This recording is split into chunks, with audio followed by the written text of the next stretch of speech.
یه جمله قدیمی هست که میگه هر بچه‌ای لایق داشتن مادر و پدره، اما هر مادر و پدری لایق داشتن بچه نیست. خیلیا اصلا نباید بچه دارشن، ولی خب متاسفانه اکثر مواقع جامعه وقتی اینو میفهمه که دیگه خیلی دیر شده.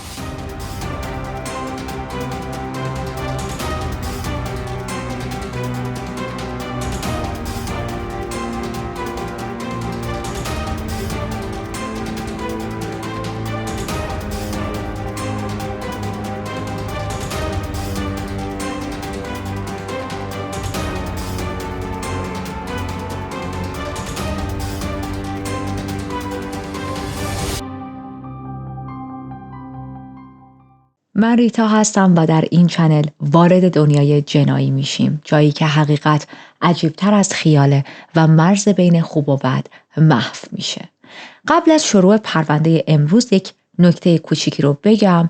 پرونده امروز بسیار پرونده سنگینیه، بسیار پرونده دردناکیه، پس بهتون توصیه میکنم توی یک موقعیت مناسب بهش گوش بدید یا نگاهش کنید. میخوایم بریم به دیترویت در استان میشیگان. با یک خانومی آشناشیم به نام میشل بلیر. میشل متولد 10 می 1979 بود. یه مادر مجرد بود با 4 تا بچه، 2 تا دختر و 2 تا پسر. دختر بزرگش گابریل بود، دختر دومش استونی که 3 سال از گابریل کوچیک‌تر بود. پسراش هم به ترتیب استیون که بچه سوم و پسر بزرگترش بود و برادر کوچکترش هم متیو بود. دخترها و پسرها از 2 تا پدر جدا بودن. پدر دخترها اسمش الکساندر دورسی بود و پدر 2 تا پسر میشل به اسم استیون بری بود. ما اینجا 2 تا اسم استیون داریم، ما گیج نشید، قاطی نکنید. استیون بری یه آدم کاملاً بی‌مسئولیت بود که بعد از بچه دار شدن با میشل قید همه چی رو زد و پارتنر و بچه هاشو کاملاً ول کرد. این آدم بیشتر عمرش رو توی زندان گذرونده بود و اصلاً به پسراش اهمیت نمیداد. نه بهشون سر میزد، نه ازشون خبر میگرفت. اما پدر دخترها یعنی الکساندر دورسی یه جور دیگه ای بود. در واقع نمیشه بهش گفت پدر نمونه، اما خب بهتر از استیون بود. هرچند که الکساندر هم مشکلات مالی خیلی زیادی داشت، الکساندر هم یک مدتی زندان بود و خیلی از قسط‌ها، خیلی از بدهیاش عقب افتاده بود. درآمد چندان زیادی هم نداشت. بعد از اینکه از زندان میاد بیرون، بعد از آزاد شدنش تصمیم میگیره که پدر بهتری برای دختراش باشه. واسه همین تلاش میکنه که مرتب به بچه‌هاش سر بزنه. اونا رو میبرد خونه مادر خودش تا مادر بزرگشون رو ببینن، مادرش نوه‌هاش رو ببینه. این کارش تا چند سال ادامه داشت، اما یه جایی اوضاع عجیب شد و تغییر کرد. هر بار که میخواست بیاد این 2 تا دختر رو ببره پیش مادر خودش، میشل همیشه کلی بهانه می آورد. بهانه‌های مختلف، بهانه‌های الکی. گاهی اوقات گابریل دختر بزرگترشون می اومد پشت در وای میستاد، در باز میکرد، میگفتش که مامان نمیذاره امروز با تو بیام بیرون. یا مثلا میگفت خواهر کوچکترم استونی خوابیده، الان نمیتونه بیاد بیرون. یا رفته خونه همسایه داره مثلا با یکی از دوستاش بازی میکنه. یا چند روز از سمت مدرسه رفته اردو. همیشه یک بهانه‌ای بود. این بهانه ها انقدر ادامه پیدا میکنه که از یه جایی به بعد الکساندر کلافه میشه، پشیمون میشه، دست میکشه از دیدن دختراش. میگه که خب حتما میشه دلش نمیخواد من بچه‌هامو ببینم دیگه، منم دیگه نمیرم دنبالشون. از اونجایی هم که هیچ پولی نداشت تا بخواد بره دادگاه حضانت بچه‌ها رو برای خودش بگیره، درگیر پروسه حضانت بشه، هزینه بره به هر حال همچین پروسه‌ای. بعد اصلا به خاطر شرایطش شاید دادگاه میگفت نه اصلا حضانتمو به تو نمیدیم. چند ماه باید درگیر این موضوع میکرد خودش رو. تازه از زندان اومده بیرون، میخواست یک سر و سامونی به زندگیش بده، بی خیال میشه. واسه همین از نظر قانونی هم اقدامی نمیکنه. میگه بچه‌ها دارن با مادرشون زندگی میکنن دیگه، من واسه چی بی خودم قاطی کنم.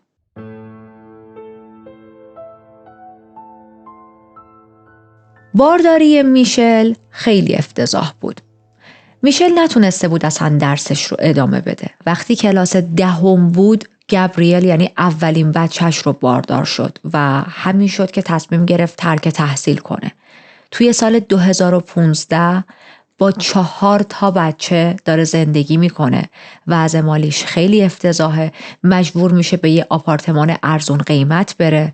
خب وقتی ما از آپارتمان‌های ارزون قیمت صحبت می‌کنیم معمولاً یا توی مناطق بسیار دور افتادن یا توی محله‌هایی که خیلی افتضاحن و در پرونده امروز مورد دوم بود. محله‌ای که میشل داشت توش زندگی می‌کرد واقعاً محله خرابی بود، محله افتضاح و کهنه‌ای بود و اصلاً جای مناسبی برای زندگی نبود. میشل خیلی تلاش میکنه که کار کنه و پول در بیاره ولی نمیتونست کار خیلی مناسبی پیدا کنه. همیشه پول کم می آورد. خب دلایلش هم میدونیم دیگه. اول از همه این که مدرک تحصیلی درست و حسابی نداشت، سابقه کاری آنچنانی نداشت و اینکه درگیر بزرگ کردن 4 بچه بود.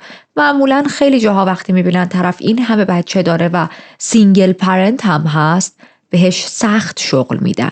حتی با اینکه بخش زیادی از اجارش دولتی بود و خودش پول زیادی برای اجاره خونش پرداخت نمی‌کرد ولی بازم نمیتونست از پس هزینه‌های زندگی بر بیاد. خیلی وقتا از فامیل، اطرافیان، دوست و آشنا پول قرض میگرفت، مثلا از خاله هاش یا پسر خاله هاش، کازینش در واقع. ولی خب بعد از یه مدت صدای اون فامیل هم در میاد و میگن که ما دیگه نمیتونیم به تو پول قرض بدیم، ما هم خودمون زندگی داریم، پارتنر داریم، بچه داریم، مخارج خودمون رو داریم و اینطوری نیستش که هی ما بتونیم به تو پول قرض بدیم و تو هم هیچ وقت این قرضا رو نمیتونی به ما برگردونی. یه راه دیگه ای برای گذروندن زندگیت پیدا کن. خب الان میشل حمایت مالی فامیلاش رو هم نداره و الان خودش کاملا تنها باید با این مشکلات مالی دست و پنجه نرم کنه. بریم سراغ زمانی که بچه ها دارن میرن مدرسه. وقتی که رفتن مدرسه توی همون محیط مدرسه و محله تونستن دوست و رفیق‌های مختلف واسه خودشون پیدا کنن. اما توی یه بازه زمانی در سال 2016 میشل بچه‌ها رو از مدرسه بیرون آورد و به مدرسه گفت که خودم میخوام توی خونه به بچه‌هام درس بدم. دلیل میشل هم قانع کننده بود دیگه، یعنی دولت بهش اجازه داد. خب انقدر وضع مالیش بد بود که نمیتونست واقعا هزینه 4 نفر رو با هم بده که برن مدرسه. هر چند مدرسه دولتی بود اما خب به هر حال هزینه داره دیگه. بعد از این اتفاق بچه‌های محله می اومدن دم در خونه میشل، در می زدن، می گفتن که به استونی یا مثلا به استیون بگو بیان تا با هم بازی کنیم، ولی هر بار یا میشل در رو باز می کرد یا گابریل و همیشه یه بهونه‌ای می آوردن. استونی رفته پیش خالش، استیون پیش باباشه، الان نیستن، الان دارن هوم تاسکاشون رو انجام میدن. همیشه دقیقا همون بهانه هایی که برای یکی از پارتنرهاش می آورد. البته بگم پارتنر سابق بهتره دیگه، چون که با هم زندگی نمی کنن. خلاصه یه سری داستانهای عجیب و غریب سرهم می کرد. انگار که میشل عملا نمیخواست بچه‌هاش با کسی رفت و آمد کنن. و خب بعد از یه مدت همسایه ها هم دیگه سوال نکردن، بچه ها هم نیومدن دیگه پیگیر بشن. با خودشون فکر میکردن، یعنی خانواده این بچه محلاشون بچه هاشون گفته بودن که آقا میشل دوست نداره شما با بچه هاشون رفت و آمد کنین. وقتی یه نفر دوست نداره ما نباید زورشون کنیم. و رفته رفته بعد از یه مدت همسایه ها پیش خودشون گفتن احتمالاً اصلا این بچه ها رفتن کلاً دارن با پدرشون زندگی میکنن، چون اونا هم خبر داشتن میشل وضع مالیش خیلی بد بود. فکر کردن که خب حضانت تقسیم شده بین اینا. همین باعث شد که کم کم این بچه ها خیلی راحت فراموش شن.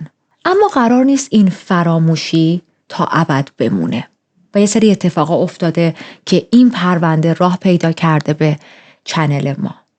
همون سال میشل گفتیم خیلی دست و بالش خالی بود، واقعا مشکلات شدید مالی داشت و انقدر این مشکلات مالیش زیاد میشه که مدت زیادی بود نتونسته بود اجاره خونش رو، رنتش رو پرداخت کنه. چند بار صاحب خونش، لندلورد یا لندلیدیش بهش وارنینگ داده بود که اگر اجاره رو پرداخت نکنی مثلا فلان فلان، و از اون تایم هم گذشته بود و دیگه این بار قانونی تماس میگیره، به پلیس میگه اینقدر تایمه که این آدم نتونسته اجارهشو پرداخت کنه، پس مأمور از دادگاه باید میومد تا میشل رو از اون خونه بلند میکرد و لوازمش رو میریخت بیرون.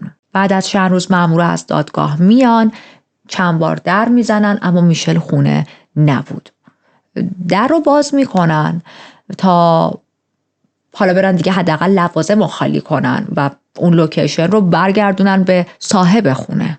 وقتی که وارد خونه میشن، اولین چیزی که نظرشون رو جلب میکنه وضعیت افتضاح و به هم ریخته خونه بود. تختا کثیف بود، لباسا همه جای خونه پخش شده بود. اصلا یه وضعیت واقعا افتضاح و درب و داغون و کثیفی داشت خونه. حالتی که انگار کسی که داره توی این خونه زندگی میکنه هیچ اهمیتی به تمیزی خونه نمیده. ولی خب اونقدرم این موضوع برای مامورها عجیب نبود، برای مامورای دادگاه، به خاطر اینکه زیاد با همچین پروسه‌ای روبرو شده بودن. وقتی میخواستن برن یه کسی رو از تو خونش بیرون کنن، میدیدن که خونش به هم ریخته است. معمولا افرادی که به اون نقطه‌ای میرسن که دیگه نمیتونن هزینه زندگیشون رو، هزینه رنتشون رو بدن و بعد از اون خونه بلندشن، حالتی هن که ما که دیگه این خونه میخوایم پرت شیم بیرون، چیزی برای از دست دادن نداریم، چرا بی خود خونمون رو تمیز نگه داریم، چرا همه چیز رو مرتب کنیم. و خب دیدن این صحنه تازگی نداشت برای این مامورای دادگاه.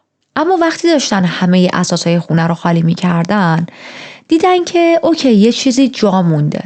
یه فریزر بزرگ توی اتاق نشیمن.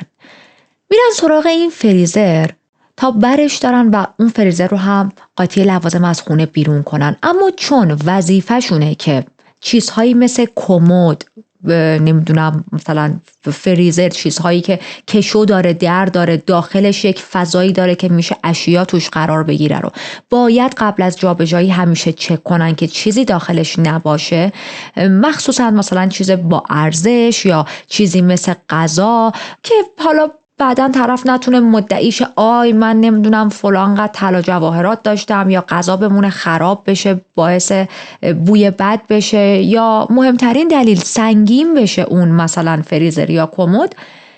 میان که این فریزر رو هم چک کنن که اگر چیزی توشه خالیش کنن، سبکتر شه تا بتونن راحت‌تر جابجاش کنن.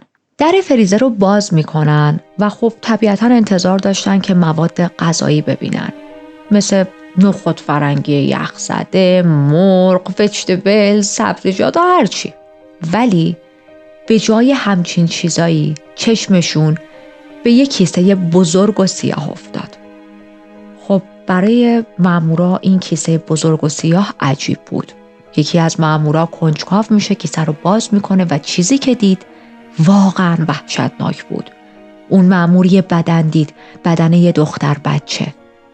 مامورا خشکشون زد. اصلا انتظار همچین چیزی رو نداشتن. با وحشت تمام کیسه رو ول کردن، در فریزر رو بستن و مثل برق از خونه زدن بیرون. این صحنه واقعا شوکه کننده بود براشون. به سرعت با پلیس تماس گرفتن و پلیس هم سریع خودش رو رسوند. وقتی مامورای پلیس به صحنه رسیدن و شروع کردن به بررسی ماجرا، متوجه شدن وضعیت از اون چیزی که مامورهای دادگاه دیدن بدتر بوده. توی اون کیسه یه جسد نبود، بلکه 2 بدن داخل اون کیسه توی اون فریزر بود. هر 2 بدن متعلق به 2 کودک بود که تو فریزر مونده بود و یخ زده بود. پلیس اولین کاری که میکنه این بود که به سرعت دنبال میشل بگرده. چی کار میکنن؟ از همسایه ها شروع میکنن سوال پرسیدن. یکی از همسایه ها میگه که میشل مثلا رفته طبقه بالا، خونه یکی از همسایه ها که طبقه بالاست، و گفته پیش اونا میمونه، به خاطر اینکه امروز قرار بوده بیان خونش رو کلان اساسش رو خالی کنن و چون نمیخواسته موقع تخلیه لوازم داخل خونه جلوی بقیه خجالت بکشه، پیش اون همسایه مونده. پلیس سری میره جلوی خونه اون همسایه، در میزنه، میشل در رو باز میکنه و همونجا دستگیرش میکنن، حقوق میراندا رو براش میخونن و میشل هم بدون هیچ حرف و مقاومتی دستگیری خودش رو قبول میکنه، مقاومت نشون نمیده خودش. حالا چیزی که خیلی عجیب بود این بودش که لحظه دستگیری، موقعی که میخواستن ببرنش توی ماشین، به جای اینکه از کار وحشتناکی که کرده بود شرمنده باشه، مثلا جلوی صورتشو بگیره، سرشو بندازه پایین، یه تأسفی، اشکی، آهی، چیزی از خودش نشون بده. تمام مدت نگران این بودش که شماها دارید منو با دستبند میبرید، لوازممو که تخلیه کردید توی خونه جلوی در همسایه، دستامم دستبند زدید، آبروی من داره جلوی همه میره، جلوی همسایه ها، بچه ها آبروم رفته. به عقلش نرسیده بود که زن حسابی پیدا شدن جسد 2 بچه تو فریزر خونت خیلی رسوایی بزرگتریه. همسایه ها بعد از شنیدن چنین کشف وحشتناکی توی آپارتمان میشل کم کم همه چیز براشون روشن شد. گابریل دختر بزرگتر و بچه اول بود که الان توی این خط زمانی 18 سالشه و متیو پسر کوچکتر و بچه آخر بود که 9 سالشه. این 2 بچه سالم بودن و با میشل خونه اون همسایه بودن. مردم تازه به این فکر کردن که ما همیشه گابریل و متیو رو میدیدیم، در طی این سالها دیدیم، ولی استونی و استیون خیلی وقت بود خبری ازشون نبود.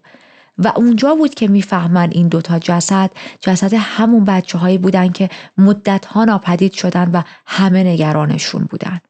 خب این صحبت های همسایه ها بود، شهادت همسایه ها بود که احتمال خیلی زیاد این 2 جسد متعلق به این 2 بچه کوچیک‌تره.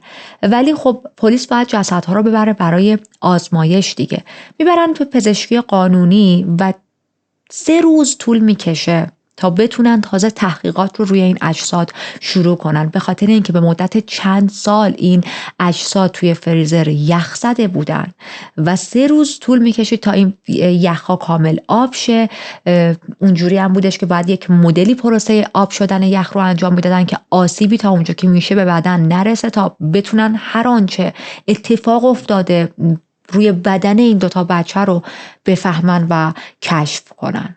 بعد از اینکه یخ آب شد، بعد از 3 روز شروع میکنن به بررسی کردن، آزمایش انجام دادن و میفهمن که بله، متاسفانه این 2 جسد متعلق به استونی و استیونه. ولی چیزهایی که پزشکی قانونی بعد از بررسی اجساد این بچه ها متوجه شد خیلی وحشتناکتر از این بود که فقط حالا جسدشون توی فریزر چند سال مونده بوده.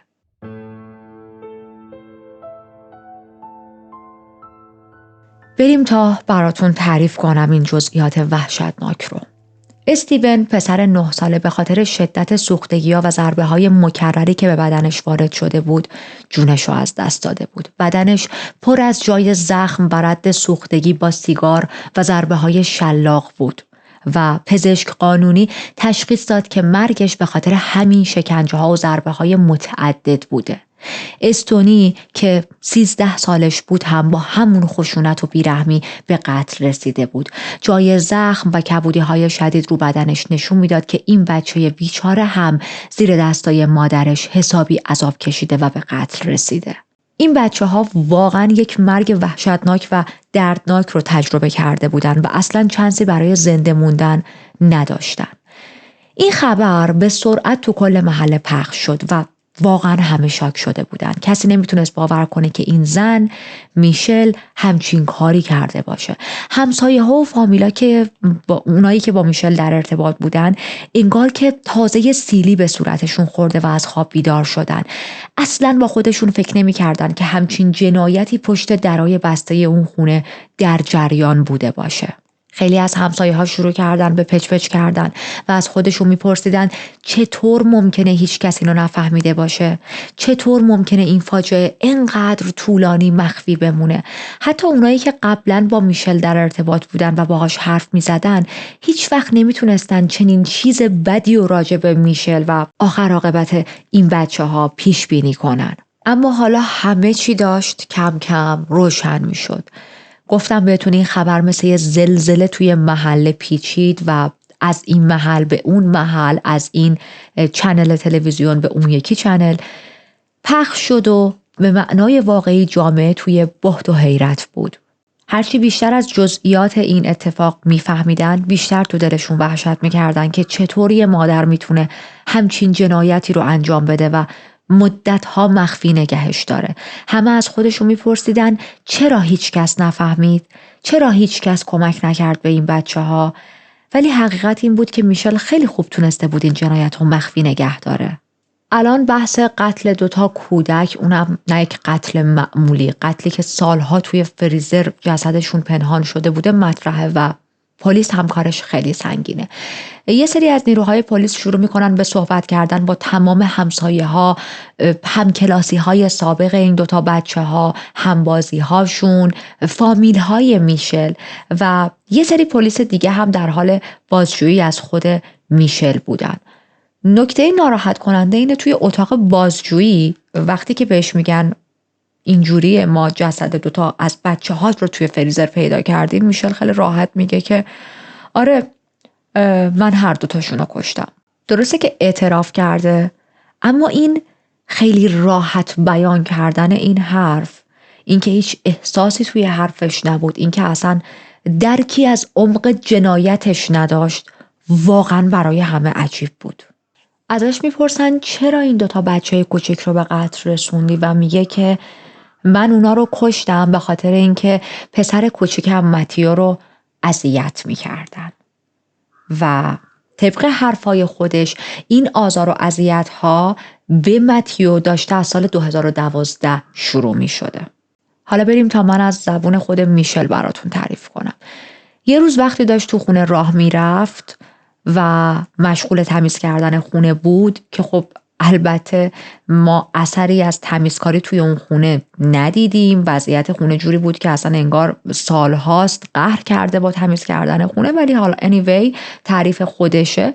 میگه داشتم تو خونه راه میرفتم، خونه رو تمیز میکردم، دیدم که متیو که اون موقع فقط 6 سالش بود با یکی از عروسکاش داشت کارای جنسی انجام میداد. خیلی جا خوردم، ازش پرسیدم که کی به تو این کارا رو یاد داده و متیو بلافاصله گفت برادر بزرگترم استیون. من خیلی تعجب کردم، گفتم یعنی بهت یاد داده با عروسکا اینجوری بازی کنی؟ گفت نه، استیون داره همین بلاها رو سر من میاره، وقتی که هیچکی خونه نیست اون همین کارا رو با من میکنه. من خیلی عصبانی شدم، اما طبق حرف خودش اصلا ما میگیم 100% داستان چرتی که داره تعریف میکنی درست باشه. به جای اینکه دنبال کمک حرفه‌ای بره، متخصص بیاره، تراپیست بیاره، به هر حال دولت خدمات رایگان برای چنین شرایطی ارائه میدن، یا حتی پلیس رو خبر کنه، تصمیم گرفت خودش شرایط رو دستش بگیره، خودش همه چی رو حل کنه. چطوری؟ با مجازات کردن بچهش. یه جور خشم و نفرت عجیبی توی وجودش شعله ور شد. میره سراغ استیونی که اون موقع فقط 9 سالش بود و شروع میکنه به کتک زدن این بچه. استیون اصلا نمیدونست اولش چرا انقدر مادرش عصبانی گیج بود و مدام میگفتش که من همچین کاری رو نکردم، اما میشل استاپ نمیکرد. طبق گفته های خودش و چیزهایی هم که بعدها پلیس روی بدن این بچه ها پیدا کرد، میشل این بچه رو قشنگ مثل یک آدم بزرگ کتک میزد. مشت و لگد هایی که آدم بزرگا توی دعوا به هم دیگه میزنن چقدر محکمه، همونطوری این بچه رو کتک میزد. انقدر این بچه رو میزنه که از شدت درد و ترس مجبور میشه به دروغ اعتراف کنه. همینطوری که کتکش میزد بهش میگفت اگه اعتراف کنی دیگه نمیزنمت. و استیون هم از شدت شکنجه و وحشت تسلیم شد و به اجبار میگه آره من این کار رو کردم، فقط برای اینکه مادرش استاپ کنه این کتک زدن ها رو. ولی حقیقت این بود که واقعا همچین کاری نکرده بود. این فقط یه اعتراف اجباری بود، چون بچه نمیخواست بیشتر از این شکنجه شه، میخواست از اون شرایط فرار کنه. میشل کتک زدن رو استاپ میکنه، اما فکر میکنید قرار دست از شکنجه استیون هم برداره؟ نه خیر. میره یه کیسه زباله میاره، میکشونه رو سر این بچه، انقدر نگه میداره تا اکسیژن تموم میشه، این بچه از حال میره، کیسه رو بر میداره. بعد از چند دقیقه بچه به هوش میاد و وقتی که به هوش اومد مجدد شروع میکنه استیون رو شدیداً کتک زدن. انگار یه جور نفرت بیمارگونه تو وجود این آدم بود، حالتی که از کتک زدن بچهش تازه داشت لذت میبرد. چند روز از این اتفاق میگذره، اما همچنان میشل خیلی عصبانی بود از دست استیون. یکی از همون روزا مجبورش میکنه که لباساشو در بیاره و بره توی حموم. آب حمومو تا اونجایی که میشد تا ته داغ میکنه و شروع میکنه ریختن رو بدن استیون. بچه بیچاره جیغ میکشید و از درد آب جوش روی پوستش به خودش میپیچید. اینقدر بدنش سوخته بود که پزشکی قانونی بعداً گفت تمام ناحیه کمر، پاها و حتی قسمت پایین تنه و ناحیه تناسلیش کاملا سوخته و تبدیل به یک توده بزرگ از گوشت سوخته شده بود.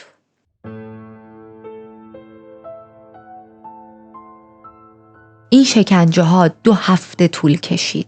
کتک زدن ها، خفگی های مصنوعی و ریختن آب جوش رو بدن این بچه.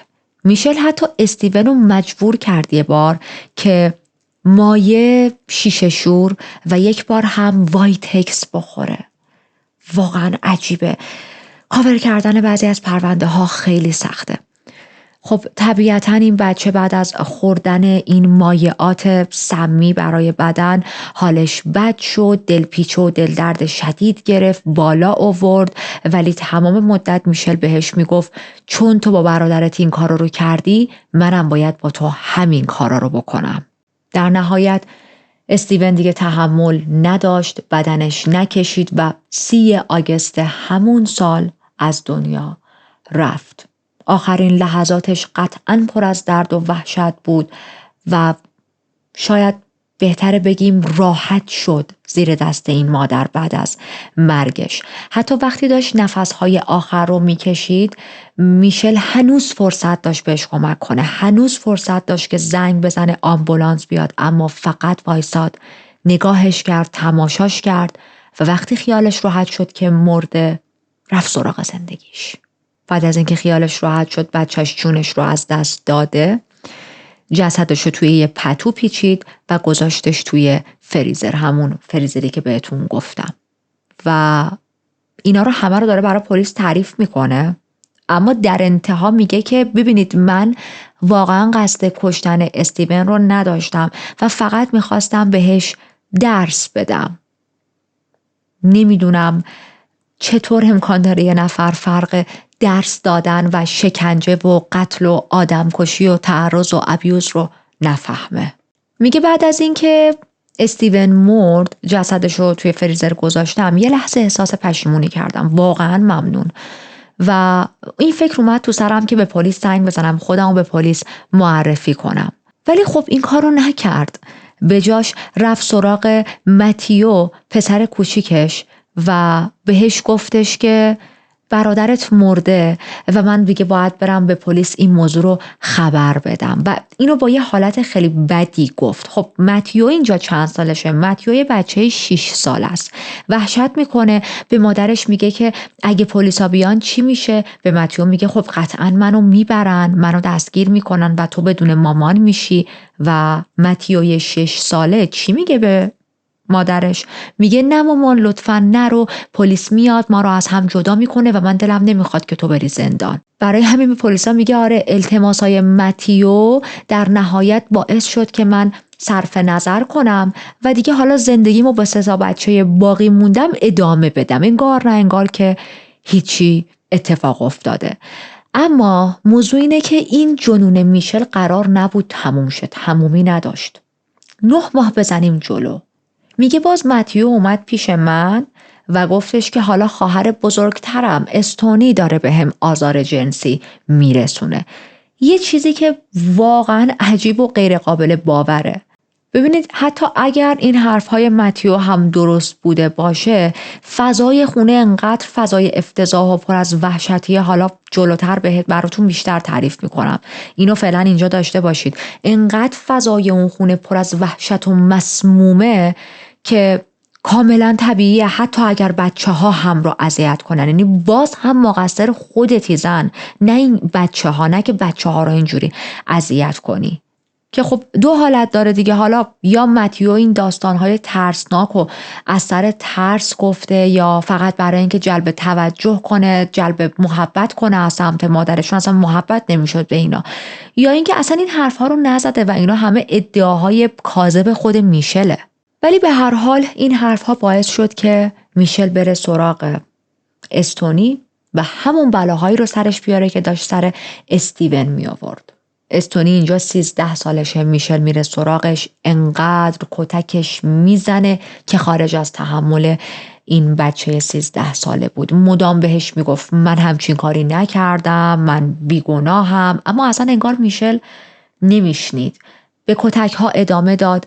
بعد از چند دقیقه که دیگه احتمالاً خودش از نفس افتاد، خودش خسته شد، رفت دقیقاً مثل سری قبل کیسه آورد، کشید رو سر این بچه، خفگی مصنوعی براش به وجود آورد. بعد از چند دقیقه که اکسیژن تمام شد از هوش رفت، کیسه رو برداشت. وقتی به هوش اومد دوباره شروع کرد استونی رو به شدت کتک زدن. اون روز میگذره، اما شکنجه ها قرار نبود تموم شه و بگذره و عبور کنن. این شکنجه ها همچنان ادامه داشت، با این تفاوت که میشل این بار تصمیم میگیره زودتر کار رو تموم کنه. چند روز بعدش، زمانی که تو یکی از همون کتک زدنهای استونی واقعا خسته شده بود، کیسه رو انقدر محکم روی سرش نگه میداره تا این بچه از حال میره، خفه میشه و کاملا جونش رو از دست میده. حالا نکته عجیب دیگر رو براتون تعریف کنم. پلیس از میشل میپرسه که خب توی قتل اول بچه‌ت گفتی قصد نداشتی بکشیش و حادثه شد. راجع به استونی چی؟ استونی رو هم قصد نداشتی بکشی؟ فکر میکنید جواب میشل چیه؟ خیلی راحت و بدون هیچ احساس پشیمونی گفت چرا؟ اونو 100% قصد کشتنشو داشتم. اصلا آدم برگ نمیمونه واسش. انگار هیچ عاطفه یا پشیمونی تو وجودش نبود. این بار حتی میشل جسد استونیو با دستای خودش نذاشت تو فریزر. گابریلو صدا میکنه، بهش میگه خواهرت مرده و مجبورش میکنه که جسد خواهرش رو توی کیسه زباله بپیچه و بذاره توی فریزر.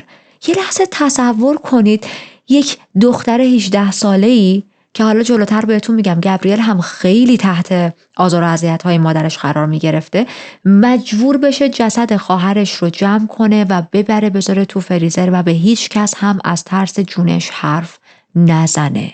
وقتی با گابریل صحبت میکنن و ازش میپرسن که چرا این کارو کردی؟ چرا که خب چراش مشخصه، به شدت تحت سلطه مادرش بود. همینا رو هم به پلیس میگه و وقتی میپرسن که مثلا چه حالی داشتی، چه حسی داشتی، میگه من اصلا انگار فریز شده بودم. انگار هیچی رو دیگه نمیدیدم، مثل یه رباتی بودم که هیچ حسی ندارم و فقط باید اون کاریو که مادرم گفته انجام بدم تا جسد بعدی جسد خودم توی این کیسه نباشه. انقدر رنج و عذاب کشیده بود گابریل که انگار حس و حال هیچ چیزی رو نداشت که حتی گریه کنه برای خواهر و برادرهای از دست رفتش. فقط میخواست هر جوری شده زنده بمونه و روزگاری موقعیت این رو پیدا کنه که از اون وضعیت جهنمی فرار کنه، نجات پیدا کنه. حالا دیگه 2 از بچه‌ها مردن و میشل فقط با 2 بچه توی اون خونه داره زندگی میکنه. اینجا اون نقطه‌ایه که همسایه‌ها و فامیلا می‌دیدن از استونی و استیون خبری نیست و فکر می‌کردن که این بچه‌ها رفتن پیش پدرشون یا دوست ندارن با بقیه ارتباط داشته باشن یا حالا هر فکر دیگه‌ای، هر فکری به جز این که این 2 بچه مردن.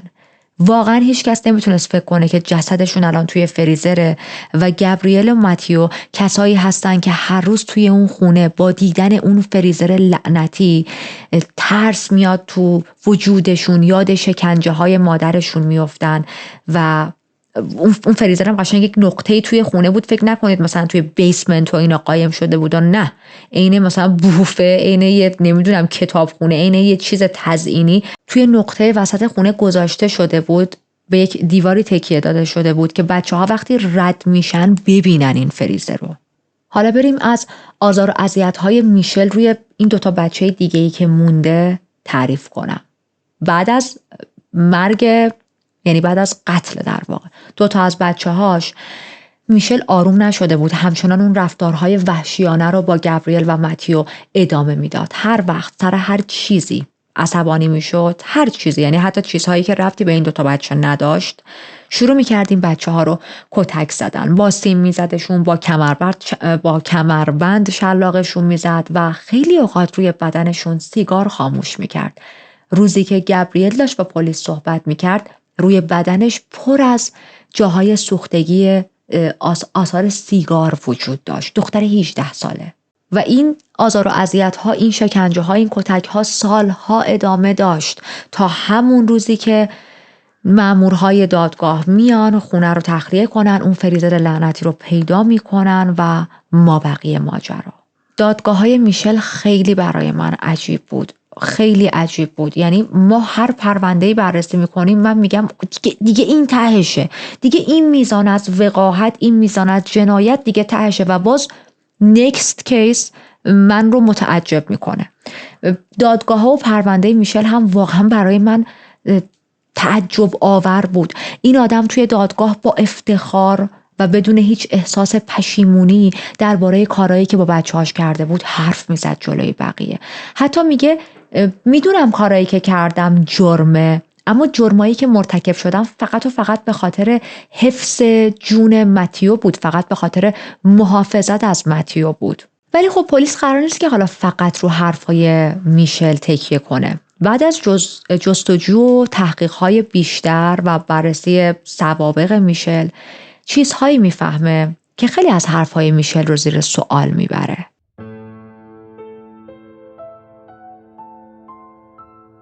این مدارک چیا بودن؟ بذاریم بهتون بگم. مثلا یه جا میشل ادعا میکنه من بعد از این که متیو از تعرض‌هایی که استیون داشت بهش میکرد اومد پیش من شکایت کرد، به پلیس زنگ زدم، مشاوره خواستم، کمک خواستم، ولی کو؟ هیچ تماسی از این آدم با 911 گرفته نشده. هیچ تماسی پیدا نکردن. مگه میشه تماسی ثبت نشه؟ امکان نداره. به علاوه این که بعد از دستگیری میشل وقتی متیو رو میبرن برای معاینه میبینن هیچ نشونه ای از آزار و اذیت جنسی در این بچه وجود نداره، حالا چه فیزیکی چه توی حرفهاش. متخصص داشتن دیگه، متخصص میاد مثلا تلاش میکنه یه جورایی با اون روش‌های خاصی که دارن از متیو حرف بکشه بیرون، اما متیو اینجوری بود که اصلا هیچ آیدیایی نداشت آزار و اذیت جنسی یعنی چی. یعنی کتک خورده بود، شکنجه زیاد شده بود، مادرش خیلی کتکش زده بود، اما نمیدونست آزار و اذیت جنسی یعنی چی. خب این یعنی چی؟ یعنی تمام چیزهایی که میشل داره تعریف میکنه، تمام داستانهایی که ساخته، همش زاده ذهن مریض خودش بوده. این که من میخواستم از متیو در برابر این آزار و اذیت‌های جنسی مراقبت کنم، اینا همه چرته. اینا همه بهانه‌ای بوده برای اینکه این آدم خشم بیش از حدشو به صورت خیلی وحشیانه به بدترین روش روی بچه‌هاش تخلیه کنه. چیز دیگه ای که راجع به این پرونده نظر منو جلب کرد این بود که قبل از به قتل رسیدن بچه‌هاش میشل بارها بچه‌ها رو کتک زده بود. توی سال 2002 سازمان CPS که دیگه فکر کنم همه اسمش رو حفظ شدید انقدر ما تو پرونده های جنایی گفتیم، چندین بار به خاطر گزارش هایی از آزار و اذیت بچه‌ها پرونده هایی بر علیه میشل باز کرده بود. حتی اون موقع جای سوختگی سیگار روی دستای استونی و گابریل هم دیده میشد. حتی یه بار تو سال 2005 وقتی بچه‌ها داشتن پیش پدرشون الکساندر وقت میگذروندن، عمه‌شون متوجه رد شلاق و کتک روی بدنشون شده بود. الکساندر وقتی این جای کبودی رو دیده بود، عمه بچه‌ها یعنی خواهر الکساندر بهشون گفته بود که بابا این چه وضعیتی بچه‌های تو دارن زیر دست این زن دارن کتک میخورن. سریع به CPS زنگ زده بود، شکایت کرده بود، اما CPS شلغم فرنگی مثل همیشه، اصلا نمیدونم این سازمان واقعا کارش چیه، هرچی هست از حقوق کودکان حمایت نمیکنه. سر و کلش پیدا نشده بود. الکساندر هم توی مصاحبه‌ای که ازش میدیدم خیلی داشت گریه میکرد و اینا، ولی خب مرد تو دیدی با چشمات که این بچه‌ها آثار کبودی رو بدنشونه. CPS جواب نداده. اوکی بچه‌هاتن، برای حضانتشون بجنگ، تلاش کن. هیچ کس هیچ اقدامی نکرد و بچه‌ها همچنان تو دستای این آدم بیرحم باقی موندن. وقتی پلیس داشت با فامیل ها و در همسایه اینا صحبت میکرد، خیلی از فامیلای میشل گفتن که میشل یک زن خشن و بسیار سختگیره. بچه هاشو خیلی محدود میکرد، اجازه نمیداد زیاد با بچه های دیگه بازی کنن، اجازه نمیداد خیلی تو محل وقت بگذرونن، همیشه همه چیز اونا رو کنترل میکرد. ولی از طرف دیگه خودش توی خونه هیچ چیزی رو درست و حسابی مدیریت نمیکرد. خونه همیشه به هم ریخته و کثیف بود، بچه‌ها بیشتر وقتا گرسنه بودن و عملاً هیچ مسئولیتی برای نگهداری از اونا قبول نمی‌کرد. خب این خیلی در تضاد دیگه. معمولاً آدم‌هایی که انقدر به دیسیپلین خونه و اینجور چیزا اهمیت میدن، مثلا به بچه‌هاشون میگن حق نداری با یه سری آدم‌ها بگردی، حق نداری این کار کنی، حق نداری، سختگیری‌های خیلی بیش از حد میارن. توی خونه هم همون رفتار رو اشیاء دارن، چون کنترلگرن. رو اشیاء دارن، رو نظم و ترتیب خونه دارن. خونه هم باید یک دیسیپلینی داشته باشه. اما میشل خونش بلا نسبت خوکتونی، مثل پرونده‌های قبلی که گفتم، واقعا چون خوکتونی از همچین خونه‌های تمیزتره، بلا نسبت خوکتونی خونه میشل واقعا خوکتونی بود، خیلی افتضاح بود. پس نه، موضوع میشل اصلا برقراری نظم و اینجور چیزا نه، موضوعش فقط کنترلگری سمی بود، موضوعش فقط خالی کردن خشمش روی بچه‌های موجوداتی که از نظر سنی، زور و بازو، وزن، توان، قدرت، همه اینا از خودش پایین تره بود.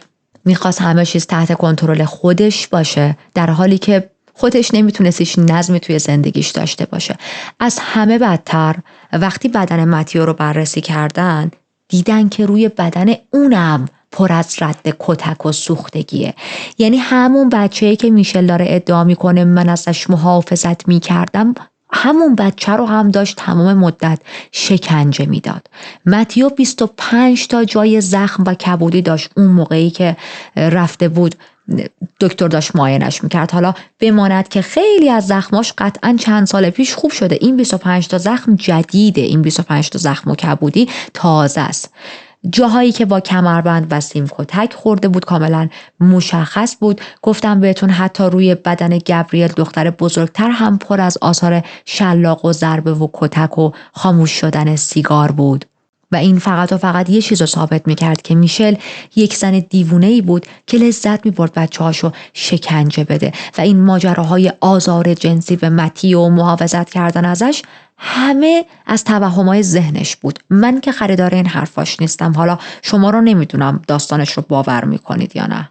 وقتی گبریل توی دادگاه داشت صحبت میکرد من خیلی دلم سوخت. توی دادگاه ها شهادت میده که بعد از مرگ استیون و استونی خیلی تلاش میکردم که از برادر کوچکترم متیو محافظت کنم. میگه میشل هر بار که معمولاً چندین بار در طول هفته هم پیش میومد تلاش میکرد که حمله کنه به متیو، من خودم رو مینداختم جلو، به اصطلاح خودش رو سپر میکرده تا این ضربه ها به متیو نخوره و به اون بخوره. و البته که بدن گبریل وضعیتش نسبت به زخما خیلی بدتر از متیو بود.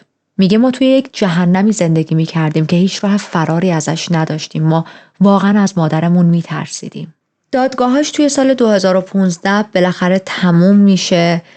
در طی دادگاهاش بسیار زن بی ادب و بی تربیتی بود که اینجوری بزنی با پشت دست تو دهنش. هرس درار بود، گستاخ بود، فریاد میزد، بارها و بارها نظم دادگاه و به هم ریخت. اصلا هدک بود برای هیئت منصفه، برای قاضی، برای نیروهای پلیسی که وجود داشتن. در نهایت به قتل هر دو تا بچهش اعتراف میکنه و حبس ابد بدون امکان آزادی مشروط بهش میدن. ولی ماجرا قرار نیست همینجا تموم شه، پرونده قرار نیست اینجا تموم شه و این زن توی زندان هم قرار خیلی آزار و اذیت داشته باشه و آدم‌ها رو اذیت کنه. به زندانبانا حمله میکرد، به مأمورا لگد میزد، حتی یه بار مدفوع کرده بود، این مدفوع نگه داشته بود و وقتی یک مأمور پلیس داشت رد میشد این مدفوع پرت میکنه تو صورت اون مأمور. به خاطر این کار مجبور میشه مدتی بره توی انفرادی. ولی خب حالا مثلا از انفرادی هم اومد بیرون، آدم مریض دیگه. در حال حاضر میشل الان تو زندانه. هر چقدرم که تلاش کنه راه فراری نداره، چون اصلا نمیتونه درخواست کنه برای آزادی مشروط و تو همون زندانی گیر کرده که برای بچه‌هاش درست کرده بود. البته که زندانی که برای بچه‌هاش درست کرده بود به مراتب چندین پله بدتر بود، اما بالاخره همون شکنجه ها و عذاب‌های روانی رو داره تقاصش رو پس میده، چون قطعاً این آدم قرار نیست تایم خوبی رو به عنوان کودک کش، اونم 2 کودک رو تو زندان بگذرونه. گفتم بهتون افراد کودک کش، متجاوز، اینا واقعا جزو هیتد ترین زندانی ها در زندان هستن. بعد از اینکه دادگاهاش تموم شد، کل داستانش تو محله و نه فقط اون محله بلکه تو کل ایالت تبدیل شده بود به یک قصه ترسناک. مردم مدام با خودشون میگفتن چطور ممکنه این زن این همه سال جلوی تمام همسایه ها و فامیل ها چنین جنایتی کرده باشه، یعنی یک نفر تو خونش نرفته، یعنی این بچه ها پدر نداشتن و هیچ کس نفهمیده باشه.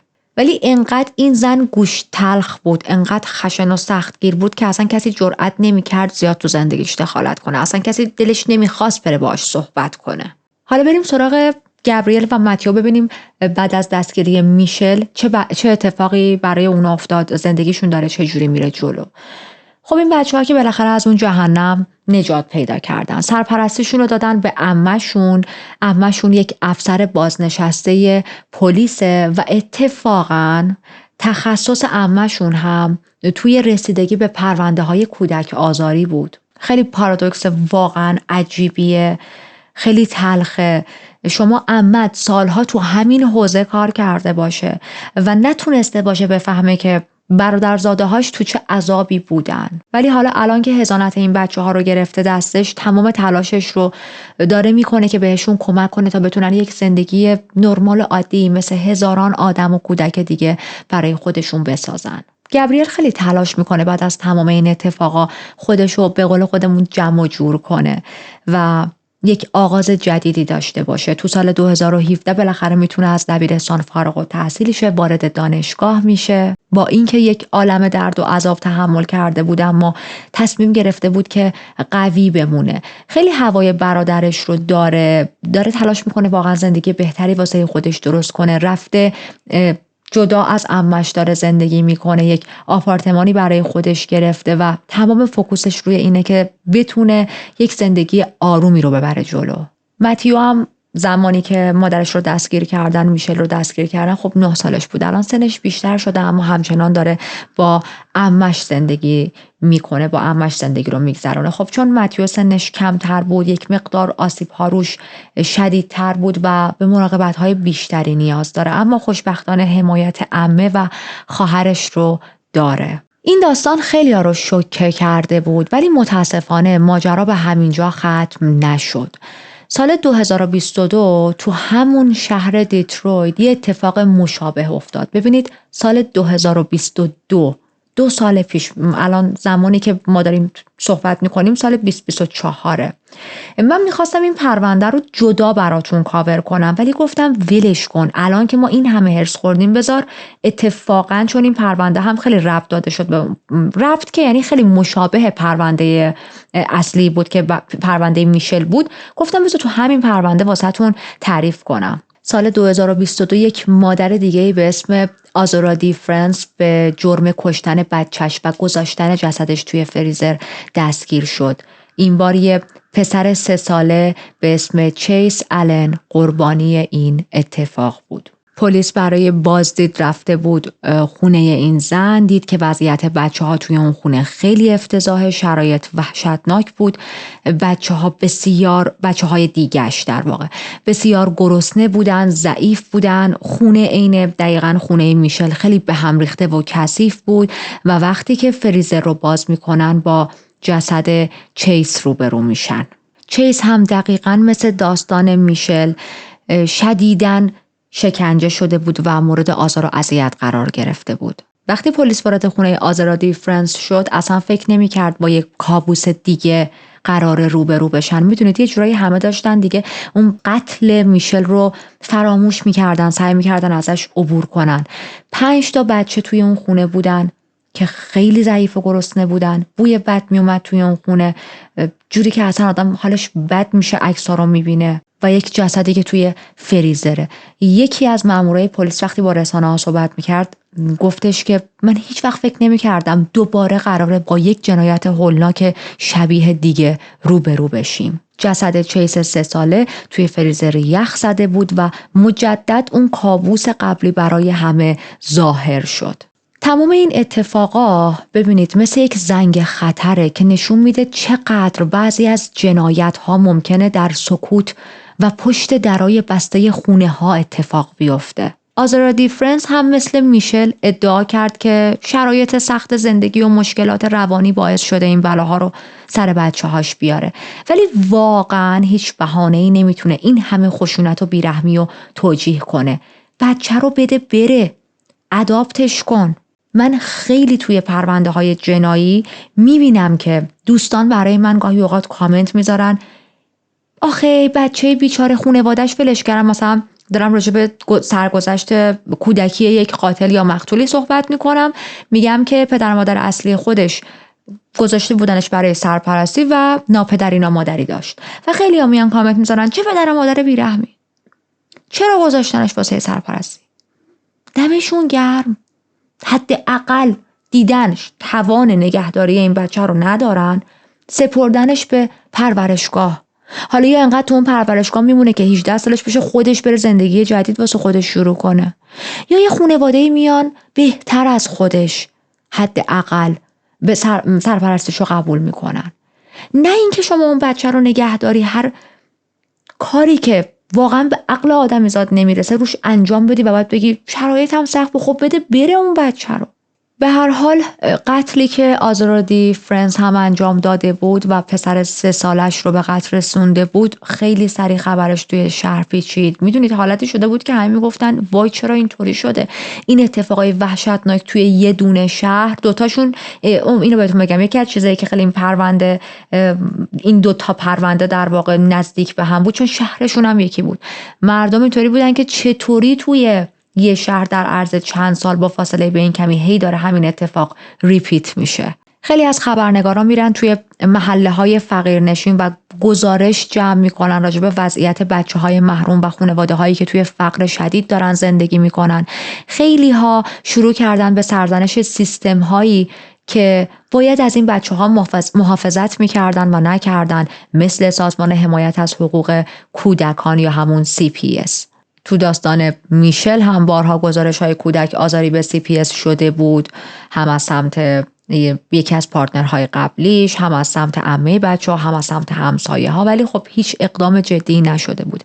از طرف دیگه خیلی ها میگفتن که مشکل فقط تو سیستم نیست، فقر، مشکلات روانی، آزاد نبودن و قانونی نبودن سقط جنین و نبود امکانات کافی برای حمایت از خانواده ها نقش بزرگی تو این اتفاقا داره و خب من هم موافقم با این طرز فکر.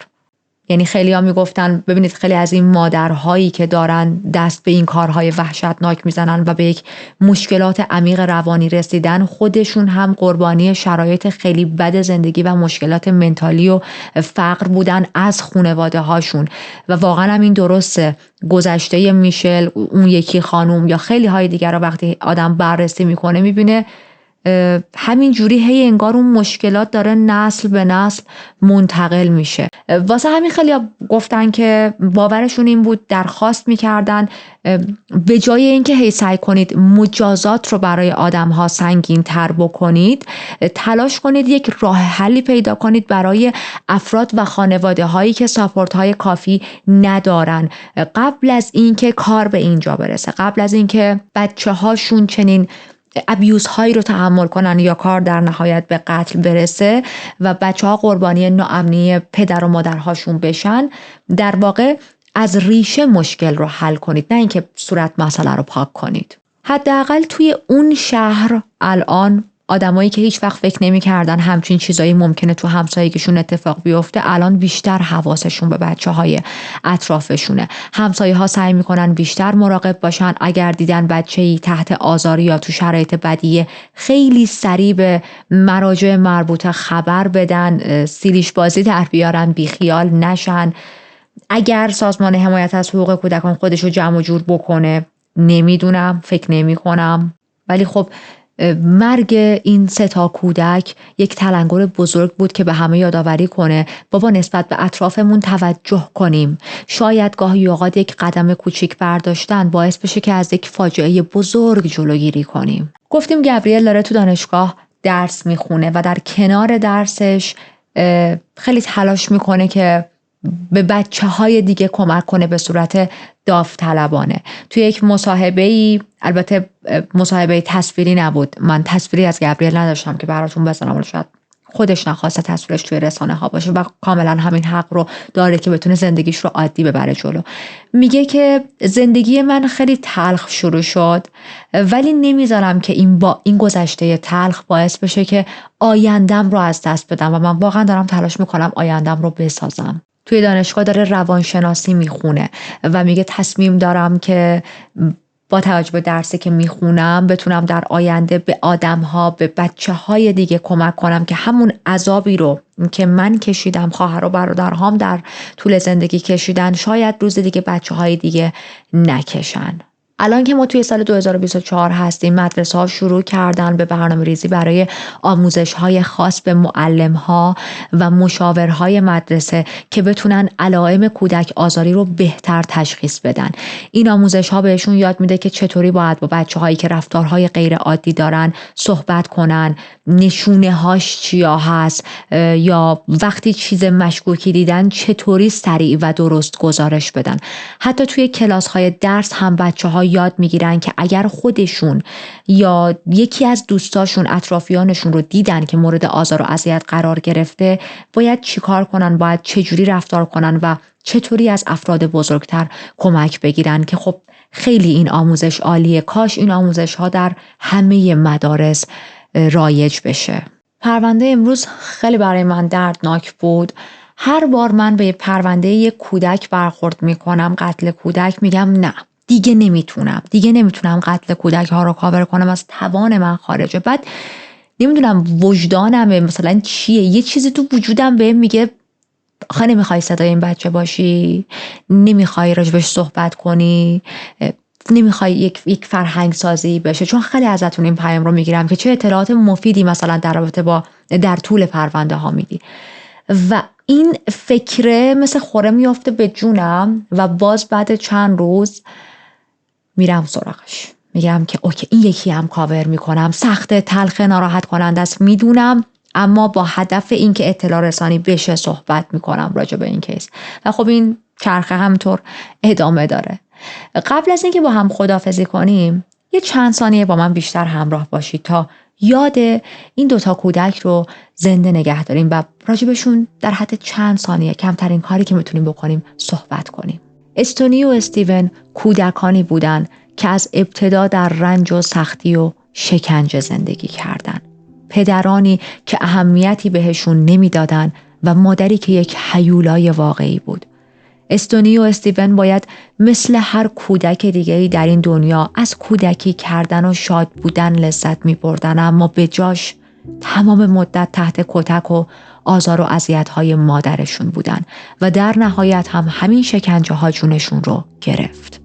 به امید روزی که ما در این چنل دیگه پرونده جنایی راجع به کودکان نداشته باشیم تا کاور کنیم. یادشون زنده و گرامی. دمتون گرم که تا همینجا با من همراهید. اون دفعه داشتم یه گپ کوچیکی هم بزنیم با هم، خیلی کوچولو چون باید زود دیگه برم. اون دفعه داشتم یه چیزی آنالایز میکردم راجع به چنلم و با AI صحبت میکردم در واقع و بر اساس رشد چنل و حضورش مداوم شماها بهم گفتش که فنهای تو، سابسکرایبرز های تو خیلی لویالن، خیلی وفادارن بهت.